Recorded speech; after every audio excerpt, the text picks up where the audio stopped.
was eligible to vote in the 2008 election, registered as a Democrat so I could vote in the primary. And then by the time the election came around, then switched to independent and voted third party. Then in 2012, I didn't vote at all because I didn't think either candidate, Obama or Mitt Romney, represented me because they both seemed like establishment politicians and elites, went to fancy private schools and couldn't relate to like working class people like me. And then I didn't like Obama or Tom Wolf, the governor of my state.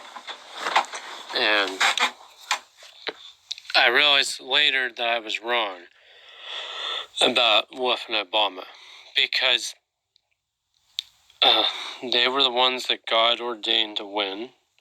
And even though I didn't particularly like all their ideas, siding with the majority and being unified with other Americans is more important than getting my way on certain issues, even if I'm right or more correct on certain things. And then I voted for Donald Trump in 2016, and the Republicans, I knew they were going to win. They already had momentum from 2014. And I was right about Trump. A lot of people were wrong about him. And I'm glad I voted for him. I think he's doing a decent job. But I do think the Democrats are going to win this year.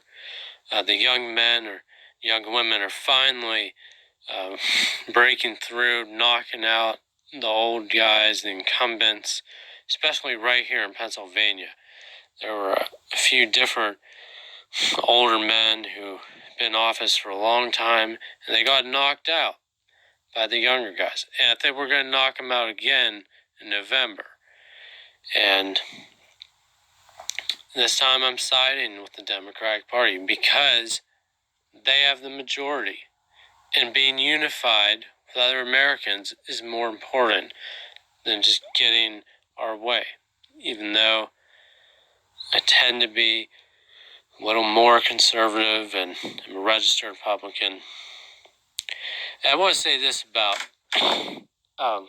Trump and the 2016 election, that I think one of the reasons that he won, as Chuck Todd noted, is there was this missing white vote, I think particularly white men, who showed up in 2016 that didn't vote in the previous presidential election. And I think that has a lot to do with the way that white men have been treated in the past few years by women who've really tried to cheat them and defraud them, and by older people. My experience with these institutions, with professors and other folks who really have tried to screw over men, particularly young men, and give them a hard time, try to destroy their lives, try to bully them, try to drive them to suicide, try to get them to develop mental illness and label them and then blame them for having the label.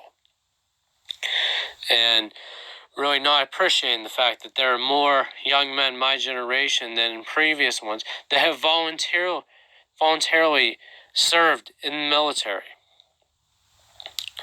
And our willingness to serve others in general, be kinder to others, is not appreciated. And that's one of the reasons now why the older folks are being knocked out. Not to mention Hillary Clinton lost. And I think it's because there are men like me who've been mistreated by women, and we don't want this monstrous regiment of women, at least not at this time. We're not ready for that until we're treated with a little more common decency and equal respect.